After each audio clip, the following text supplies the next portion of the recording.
Hello students, मैं आदित्य गौरव pyramid physics के online series में आप सभी बच्चों का स्वागत करता हूं। आज का टॉपिक हमारा इलेक्ट्रोस्टैटिक्स चैप्टर के रिगार्डिंग है, Coulomb's law in vector form. जैसा कि पिछले लेक्चर में हमने कूलम्ब्स लॉ को देखा था कि जब दो चार्जेस के बीच जब फोर्स इंटरैक्ट करते हैं, आइदर या तो रिपल्सिव हो सकते हैं या तो अट्रैक्टिव हो सकते हैं। हमने कॉमनली पढ़ा कि लाइक चार्जेस यानी पॉजिटिव पॉजिटिव या नेगेटिव नेगेटिव एक दूसरे को रिपेल करेंगे। उसी तरीके से जब हम बात करेंगे पॉजिटिव और नेगेटिव चार्जेस के बीच, तो पॉजिटिव और नेगेटिव चार्जेस यानी कि अनलाइक चार्जेस जो होंगे वो एक दूसरे को अट्रैक्ट करेंगे। और इसके लिए हमने कूलम्ब्स लॉ की मदद से एक फॉर्मूला क्रिएट किया था जिसे हम बोलते हैं कूलम्बिक फोर्स या फिर इलेक्ट्रोस्टैटिक फोर्स। आज का हमारा टॉपिक इसके वेक्टर फॉर्मेशन के बारे में है। जैसा कि हम लोग जानते हैं कि हमारा जो फोर्स है, फोर्स एक वेक्टर क्वांटिटी है। तो जब भी हम कभी फोर्स को डिस्कस करते हैं, तब वहाँ पे ज़रूरी है कि हम फोर्स के वेक्टर ट्रांजिशन और वेक्टर के एनालिसिस की ओर ध्यान दें जब भी हम फोर्स के बारे में चर्चा करें, या तो सिंगलटन सिस्टम ऑफ चार्जेस के लिए, या फिर मोर देन टू चार्जेस के सिस्टम के लिए, या फिर टू चार्जेस के सिस्टम के लिए। क्योंकि फोर्स के अवेलेबिलिटी के लिए कूलम्ब्स लॉ के रिगार्डिंग दो चार्जेस का होना बिल्कुल जरूरी है, तभी तो एक चार्ज दूसरे चार्ज पे कोई फोर्स इंटरैक्ट करवा पाएगा। आइए देखते हैं कि हमारा Coulomb's law in vector form में कैसे काम करता है। मान के चलिए हमारे पास दो चार्जेस हैं, एक Q1 है और दूसरा Q2 है। तो जब हमने देखा, अगर हम लाइक चार्जेस के सेट्स के बारे में अगर हम बात करें, तो एक चार्ज है हमारा Q1 जो कि पॉजिटिव है। तो जब हमने Q1 को पॉजिटिव मानना है, तब हमने Q2 को भी पॉजिटिव मानना है। अब जब Q1 को हमने नेगेटिव मानना है, तब Q2 को भी हमने नेगेटिव ही मानना है। दोनों के बीच का जो सेपरेशन है चार्जेस के बीच, वो होगी R। उसी तरीके से अगर हम लोग अनलाइक चार्जेस के सीरीज में देखें, तो अगर हम Q1 को नेगेटिव प्रपोज करते हैं, तो उस वक्त Q2 हमारा पॉजिटिव है, और जब Q1 हमारा पॉजिटिव सेक्शन में है, तब Q2 हमारा नेगेटिव है। यानी ये सीरीज है अनलाइक चार्जेस के बीच, और ये सीरीज है हमारे पास लाइक चार्जेस के बीच। तो जैसा कि हम जानते हैं, लाइक चार्जेस एक दूसरे को रिपेल करेंगे, तो दोनों फोर्स एक दूसरे के अपोजिट डायरेक्शन में दूर जाने की ओर लगेगा, क्योंकि यहाँ पे एक रिपल्सन काम कर रहा होगा। यानी जो फोर्स का नेचर होगा वो क्या होगा, रिपल्सन, रिपेल। और जब अनलाइक चार्जेस के बारे में बात करेंगे, तब यहाँ पे क्या होगा, यहाँ पे होगा अट्रैक्शन। अब क्यों दो चार्जेस एक दूसरे को अट्रैक्ट और रिपेल करते हैं, इसके बारे में हम लोग इंडक्शन मेथड में हमने स्टडी किया था कि चार्जेस के बीच की जो घटना है अट्रैक्शन की या फिर रिपल्सन की, वो किस वजह से आती है। हमने वहाँ पे इलेक्ट्रॉन डेफिशिएंसी और एफिशिएंसी के टर्म में इसे कवर किया था। तो अब अगर हम इसे वेक्टर ट्रांजिशन के ओर ले चले, तो यहाँ पे हम दो नाम को जस्टिफाई कर रहे हैं। जैसा कि अगर हम Q1 पे फोर्स अगर अज्यूम करें F12, तो हम यहाँ पे F12 को एक नाम देंगे जिसे हम बोलेंगे electric force on charge Q1 with respect to, और Q2 आप बोल सकते हैं चार्ज Q2। यानी कि चार्ज 1 पे कितना फोर्स लग रहा है चार्ज 2 के कॉरस्पॉन्डिंग। यानी यहाँ पे चार्ज 2 चार्ज 1 पे एक फोर्स लगा रहा है, उसे हम बोल रहे हैं F12। तो उसका डायरेक्शन क्या होगा, उसका डायरेक्शन होगा इस तरह। लेकिन अगर हमारा केस ये अनलाइक चार्जेस के बीच है, तब हमारा डायरेक्शन जो होगा वो अट्रैक्शन की तरफ होगा। यानी कि दोनों चार्जेस के बीच एक अट्रैक्शन है, इंट्रैक्शन की वजह से ये एरो जो होगी हमारी वेक्टर, वो होगी टुवर्ड्स Q2।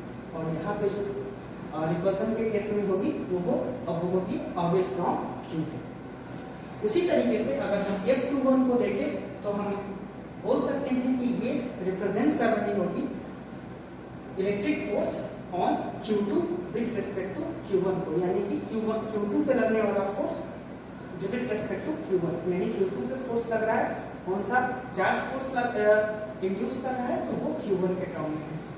तो Q2 पर फोर्स जब अगर हम लाइक चार्जेस के केस में है, तो अपोजिट टू द चार्ज, तो हम चार्जेस उधर बनाएंगे, यानी कि वेक्टर का जो हमारा डायरेक्शन होगा फोर्स 1 2 वेक्टर का वो इसके कॉरस्पॉन्डिंग होगा, इस डायरेक्शन की तरफ अवे फ्रॉम द चार्ज। उसी तरीके से जब हम अट्रैक्शन का बात करेंगे तो अट्रैक्शन के केस में क्योंकि दोनों ने इंटरेक्ट करना है एक दूसरे की तरफ, इस वजह से F21 का डायरेक्शन यहाँ पे कन्वर्ट होगा। आप देख सकते हैं दोनों ही कंडीशंस में हमारे पास जो चार्जेस की जो सेट्स हैं हमारे पास, अगर हम वहाँ पे लाइक और अनलाइक यानी अगर हम वहाँ साइन कन्वेंशन को इंट्रोड्यूस करें चार्जेस के रिस्पेक्टिव, तो हमारा वेक्टर ट्रांजिशन का जो साइंस होता है वो रिवर्स होता है एक दूसरे के एनालॉग।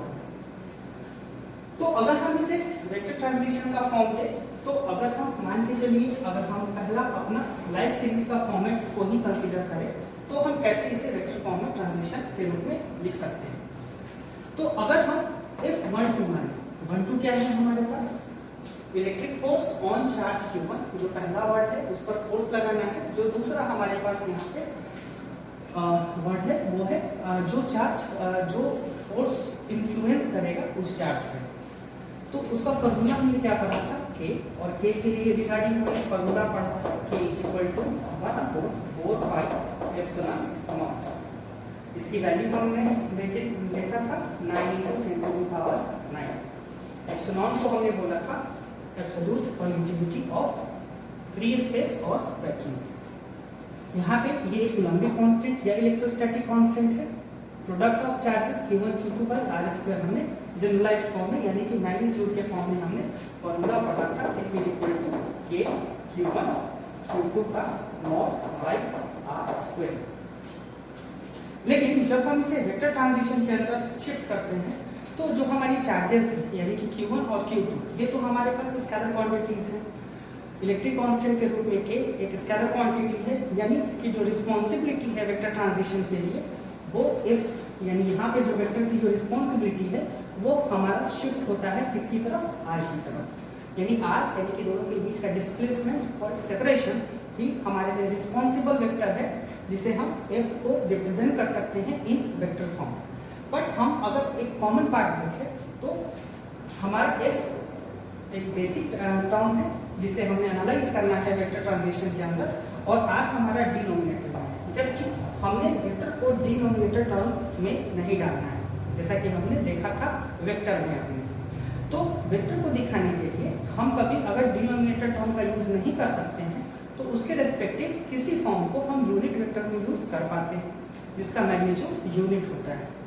इसीलिए हमने यहाँ पे R12 के कॉरस्पॉन्डिंग एक यूनिट वेक्टर को सजेस्ट किया है R12 कैप। अब R12 कैप का जो डायरेक्शन है यानी कि यहाँ पे जब हम बात करें R कैप के बारे में तो R कैप हमने देखा था एक यूनिट वेक्टर है जिसका formula R vector by R होगा, यानी कि R वेक्टर फॉर्म में बाई R का मैग्नीट्यूड, यानी R वेक्टर = हम बोल सकते हैं R × R कैप।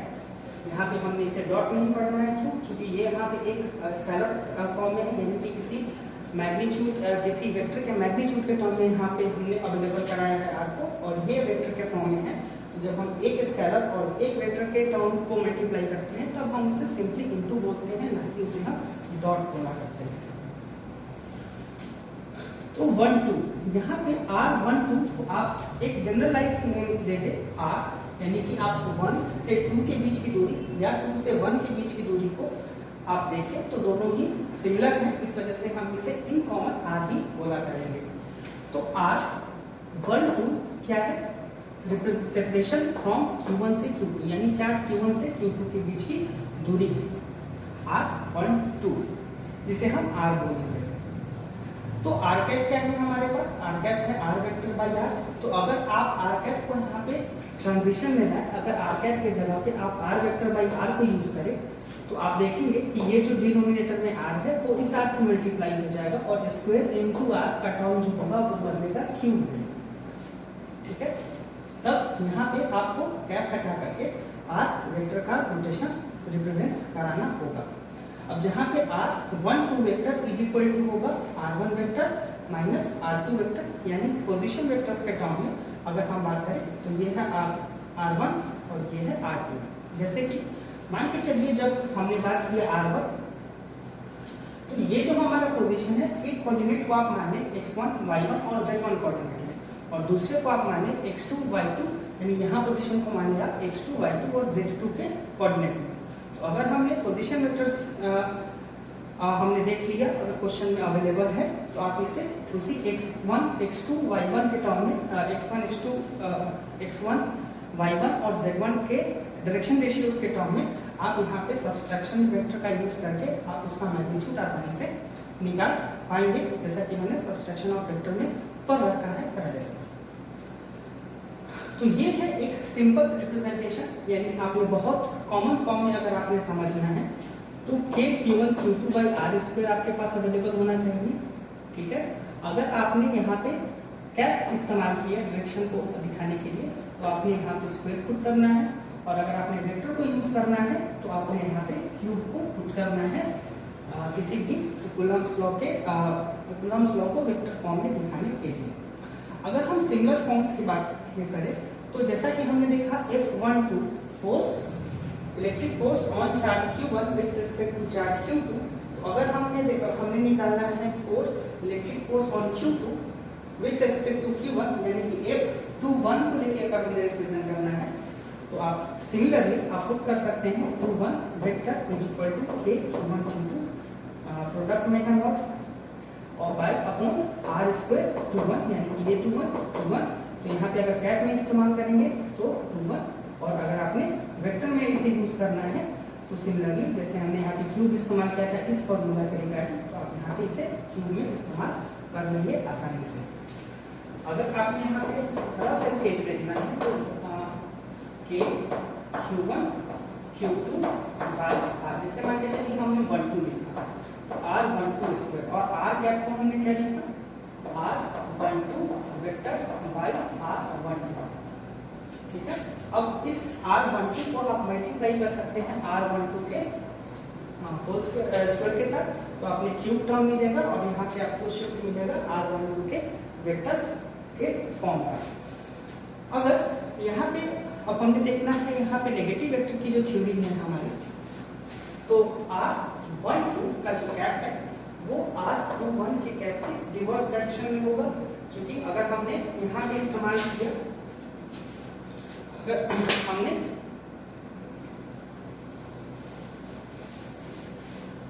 यहाँ के टर्म r21 वेक्टर को एनालाइज करना है तो ये होगा r2 vector minus r1 vector.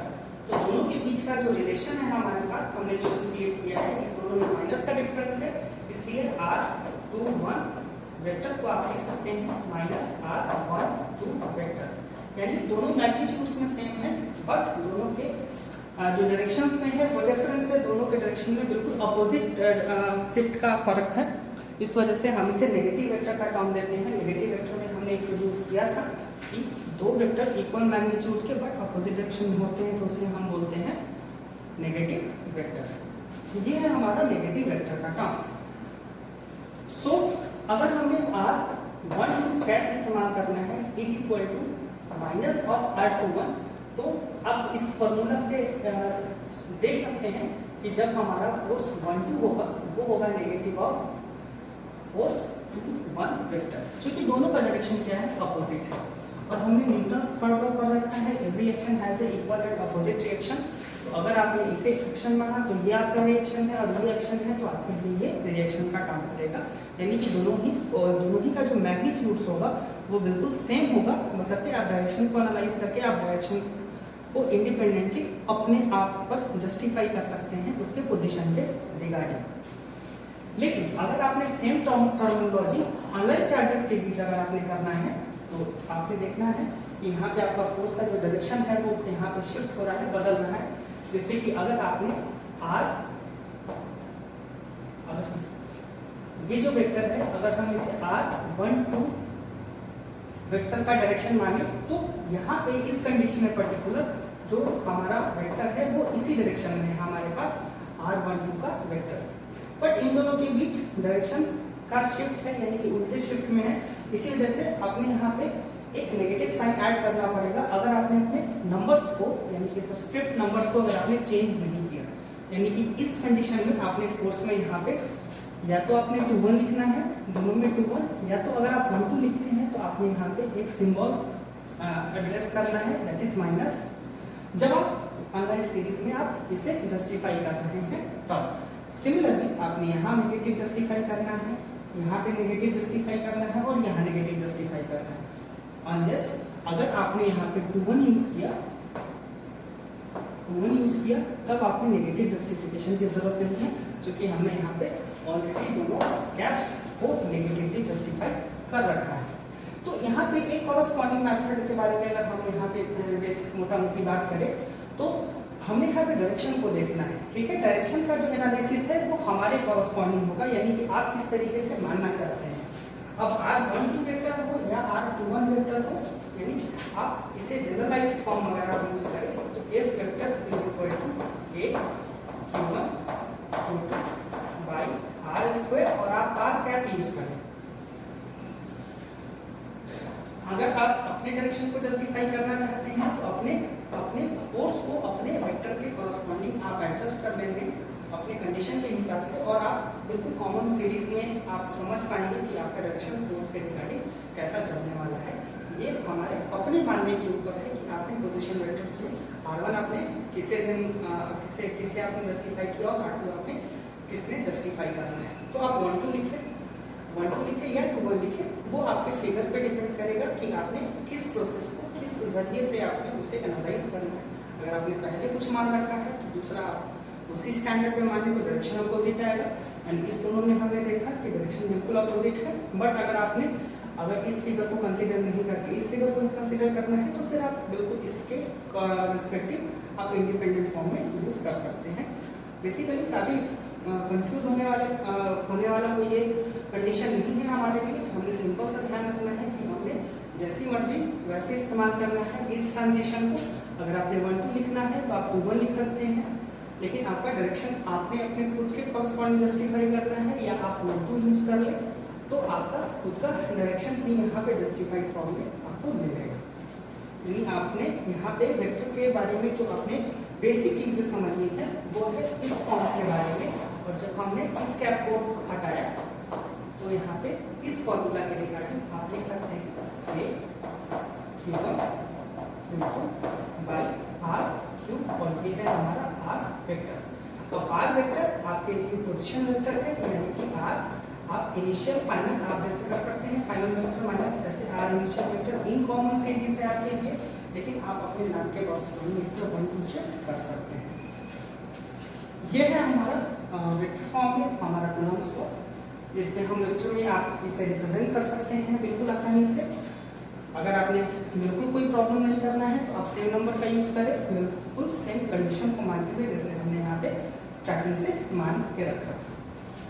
अगर हम वेक्टर शिफ्ट के बारे में भी बात करें तो फोर्स एक्चुअली जब वेक्टर क्वांटिटी है हमारे लिए तो वेक्टर को आप वेक्टर भी ऐड कर सकते हैं, यानी कि 2 वेक्टर्स को आप ऐड कर सकते हैं with the help of vector algebra. Vector algebra में हमने पढ़ा था कि आप वेक्टर्स को ऐड कर सकते हैं, सब्सट्रैक्ट कर सकते हैं, या फिर उसे आप आसानी से मल्टीप्लाई कर सकते हैं।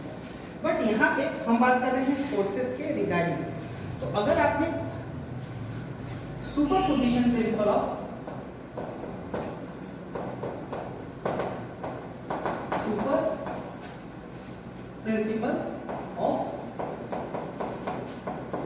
इलेक्ट्रिक फोर्स को अगर आपने जस्टिफाई करना है, सुपरपोजिशन प्रिंसिपल में आप वेरियस सिस्टम्स के ऊपर काम करते हैं, यानी कि सारे के सारे सिस्टम के चार्जेस के बीच इंटरेक्शन को साइमल्टेनियसली सॉल्व करने का कोशिश करते हैं, जिसे हम सुपरपोजिशन प्रिंसिपल बोलते हैं इन जनरल। इसको समझने के लिए मान के चलिए हमारे पास एक कोऑर्डिनेट एक्सिस है, ठीक है, और हमारे पास यहाँ पे कुछ चार्जेस अवेलेबल है। जैसे इसे हम मान लेते हैं Q1, इसे आप मान लें Q2 और आप यहाँ मान लें Q3, और यहाँ पे एक चार्ज आप मान लें Q0।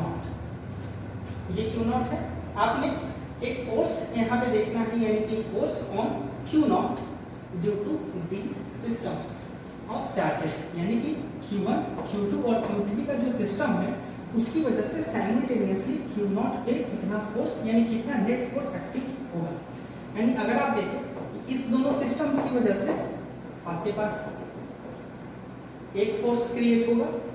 अगर आपने ये इसे नॉट और 1 का सीरीज ले ले तो आप यहाँ 0 1 या 1 0 का आप इसे नाम दे सकते हैं। इसे आप 0 2 या नॉट 2 आप बोल ले, और ये 0 3 या नॉट 3 का नाम इसे दे दे बिल्कुल आसानी से।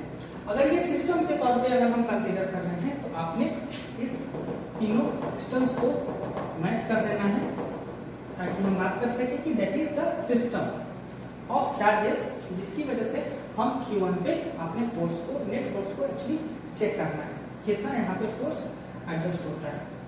अगर हमने यहाँ पे सारे चार्जेस को अगर हमने पॉजिटिव भी अज्यूम कर लिया तो इस 1 और नॉट के बीच एक रिपल्सन क्रिएट होगा, क्योंकि हमने सबको प्लस मान रखा है। तो लाइक चार्जेस के बीच क्या होगा, रिपल्सन। ये फोर्स ये क्या होगा हमारा नॉट और 1 के बीच है, तो इसे हम 0 1 फोर्स बोल लेते हैं। फिर 2 और नॉट के बीच अगर हम देखें तो हम F नॉट और 2 बोल सकते हैं। फिर हम 3 और 0 के बीच देखें, इस लाइन को अगर हम z एक्सिस की जरूरत नहीं है यहाँ पे, अगर हमने इसी डायरेक्शन को देखा तो आप 0 3 वेक्टर आप यहाँ पे इसे कंसीडर कर सकते हैं। लेकिन तीनों ही फोर्सेस के बीच का एक नेट सम आएगा, यानी कि तीनों फोर्सेस के आप सिस्टम को जब आप एनालाइज करेंगे यानी एक साथ वेक्टर एडिशन में लाएंगे तो आपके पास एक फाइनल रिजल्ट आएगा, आप जिसे बोलेंगे F नेट। तो सुपरपोजिशन प्रिंसिपल में एक बेसिक मैटर है हमारे पास कि जब हम किसी पॉइंट चार्ज पे यानी जब हम फोर्स यहाँ पे स्टडी कर रहे होते हैं तो Q1 साइमल्टेनियसली अगर Q0 पे जो फोर्स लगाएगा वो इंडिपेंडेंट होगा Q2 जब Q0 पे फोर्स इंड्यूस करेगा, वो इंडिपेंडेंट होगा Q3 जब Q0 पे फोर्स एक्टिव करेगा अपनी इस वजह से। मान के चलिएगा आप इसे एक नंबर एडजस्टमेंट में ले ले तो ये 5 न्यूटन का फोर्स, 6 न्यूटन का फोर्स और 7 न्यूटन का फोर्स, यानी कि जब 5 न्यूटन का फोर्स इस दो चार्जेस के बीच है तो इससे कोई फर्क नहीं पड़ेगा कि इस दोनों सिस्टम्स के बीच 6 न्यूटन का चार्ज है, इस दोनों के बीच 7 न्यूटन का फोर्स यहाँ पे हम कंसीडर करें। उसी तरीके से जब ये 6 न्यूटन का फोर्स एक्टिव कर रहा है तो इसमें कोई इस पर्टिकुलर इस दोनों सेट्स को कोई फर्क नहीं पड़ता कि इस सिस्टम में 5 न्यूटन लगा रखा है और इस दोनों के सिस्टम में 7 न्यूटन का फोर्स लगा रखा है। सुपरपोजिशन प्रिंसिपल बेसिकली इसी टेंडेंसी पे काम करता है कि सारी की सारी फोर्सेस जो है इंडिपेंडेंट ऑफ ईच अदर होते हैं और सभी फोर्सेस इंडिपेंडेंटली और साइमल्टेनियसली किसी एक सेक्शन पे काम करता है सुपरपोजिशन के टर्म में। तो आपने यहाँ पे एक पॉइंट ऑफ जस्टिफिकेशन तैयार करना है, यानी कि जिस चार्ज पे आप पर्टिकुलर एक फोर्स को एक्टिव रूप में देखना चाहते हैं, यानी कि Q1 Q2 पे भी एक फोर्स लगा रहा होगा, Q2 Q3 पे भी एक फोर्स एक्टिव करेगा, Q1 Q3 पे भी एक फोर्स एक्टिव करेगा। ये जो सिस्टम का एक नेट फोर्स है हमारे पास वो भी एक सुपरपोजिशन प्रिंसिपल है हमारा।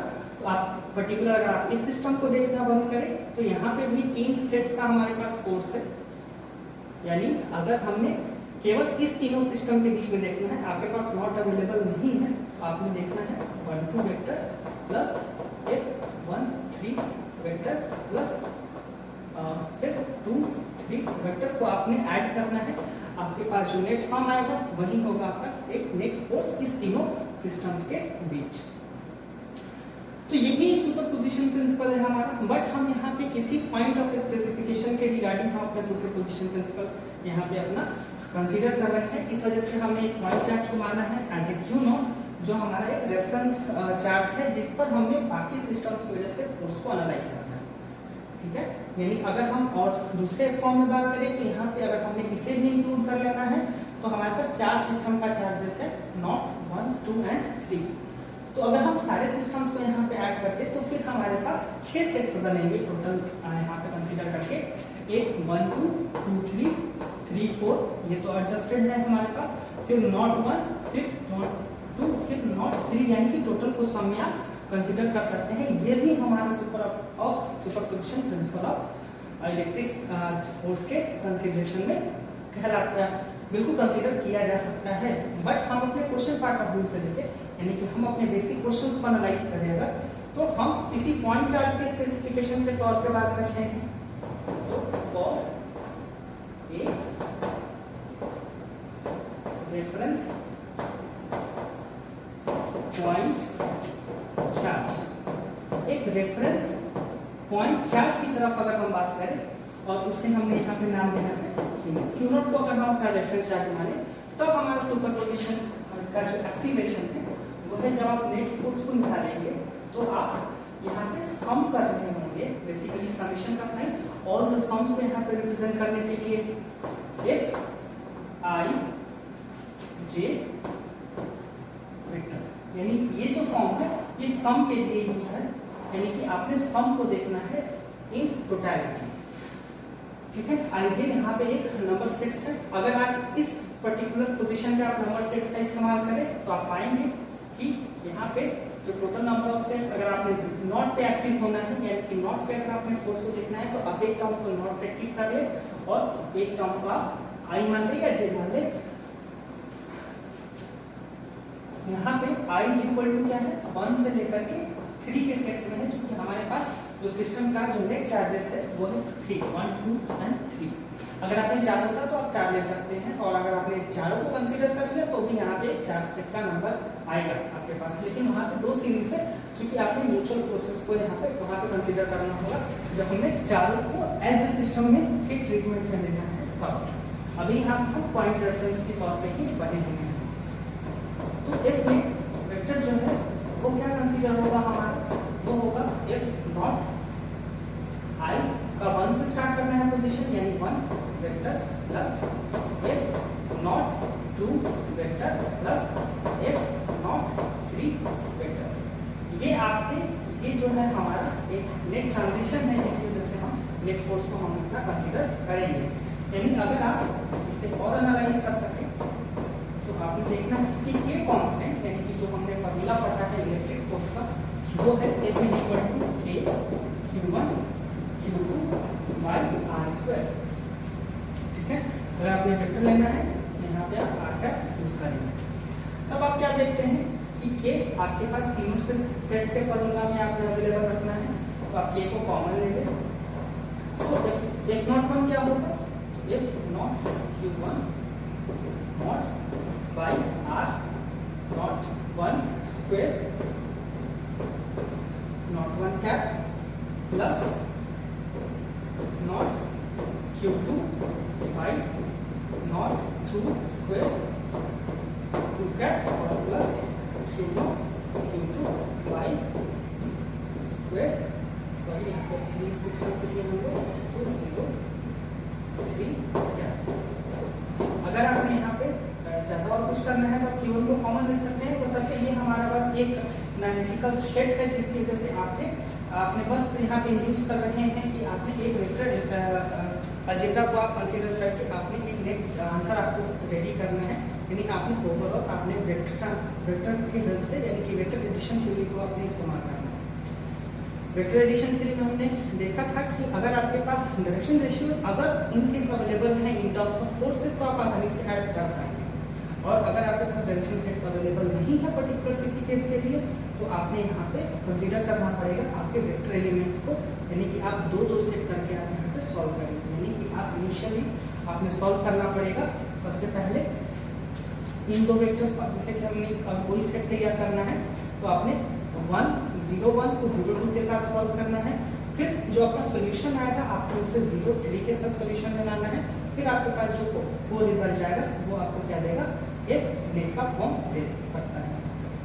तो ये एक कॉमन एलिमेंट का सेक्शन है हमारे पास जिसकी वजह से हम सेट्स को बना पाते हैं इन वेक्टर ट्रांजिशन। और अगर आपने यहाँ पे सेट्स को यूज करना है, यानी कि अगर आपने टोटल सेट को यूज करना है 3 के, तो हमने देखा कि आपने 3 एलिमेंट्स को यहाँ पे ऐड करना है। 4 सेट्स को अगर आपने देखना है तो चारों के चारों एलिमेंट्स को आपको यूज करना पड़ेगा, बशर्ते जब आप 4 सेट्स को इस्तेमाल कर रहे होते हैं तो यहाँ पे एक और फ्लक्चुएशन आता है फॉर्मूला में, वो है जैसे Q1 Q3 और ये है मान के चलिए Q4। ये 4 सेक्शन का अगर हमारे पास सेट है तो आपने 1 2 के बीच की दूरी अगर आपने मान लिया 1 2, ये है 2 3, ये है हमारे लिए 3 4 और ये है हमारे लिए 1 4। ठीक है, फिर यहाँ इस डायगोनल चार्जेस के बीच का भी आपने डिस्टेंस लेना होगा 2 और 4। उसी तरीके से 1 और 3 के बीच के भी डायगोनल एलिमेंट्स का आपको सेट लेना पड़ेगा, वो होगा 1 और 3। ठीक है, तो आपके पास जो फोर्सेस का सेट है यहाँ पे 6 सेट्स हैं। अगर हम यहाँ पे कंसीडर करें तो 1 2 प्लस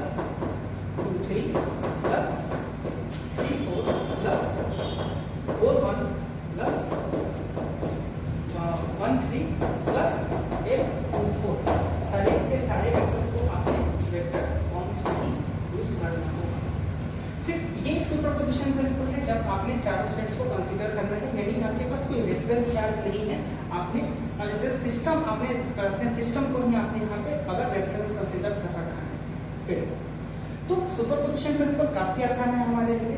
आपने बहुत साधारण तौर पे याद रखना है कि आपने सिस्टम के सारे फोर्सेस को ऐड करना है। अगर हम सिस्टम के बारे में बात करें और हमारे पास रेफरेंस चार्ज अगर अवेलेबल है तो आपने उस रेफरेंस चार्ज पे बाकी चार्जेस की मदद से वहाँ पे फोर्स को, नेट फोर्स को आपने वहाँ पे निकालना है। इसके लिए हम कुछ क्वेश्चंस करेंगे जिसमें काफी आसानी से हम अपने सुपरपोजिशन प्रिंसिपल को हैंडल कर लेंगे, किस तरीके से हम इसके क्वेश्चन को एनालाइज करते हैं। अभी सुपरपोजिशन प्रिंसिपल हमेशा याद रखिए, सारे के सारे वेक्टर सम्स को आप क्या बोलते हैं, सुपरपोजिशन प्रिंसिपल, यानी सुपरपोजिशन किसी भी वेक्टर फॉर्म्स का आपको डायरेक्टली आपने ऐड करना है सारे के सारे वेक्टर्स को साइमल्टेनियसली, तब आप उस सेक्शन को यानी कि उस पर्टिकुलर ट्रांजिशन को जब आपने सारे वेक्टर्स को साइमल्टेनियसली ऐड करना है तब आप उसे बोलते हैं सुपरपोजिशन प्रिंसिपल। तो ये है हमारा एक सिंपल कंडीशन में हमारा सुपरपोजिशन प्रिंसिपल, और सुपरपोजिशन प्रिंसिपल के रिगार्डिंग हम काफी क्वेश्चंस को यहाँ पे नॉमिनेट कर सकते हैं, इवैल्यूएट कर सकते हैं in terms of symmetric charges, non symmetric system, non symmetric system and the sets और द इक्विलिब्रियम सिस्टम को लेकर के हम यहाँ पे क्वेश्चंस को कंसीडर करेंगे, कर सकते हैं, जिससे हम काफी इजीली उसे टैकल कर सकते हैं, उसे बना सकते हैं। आज के वीडियो लेक्चर में बस इतना।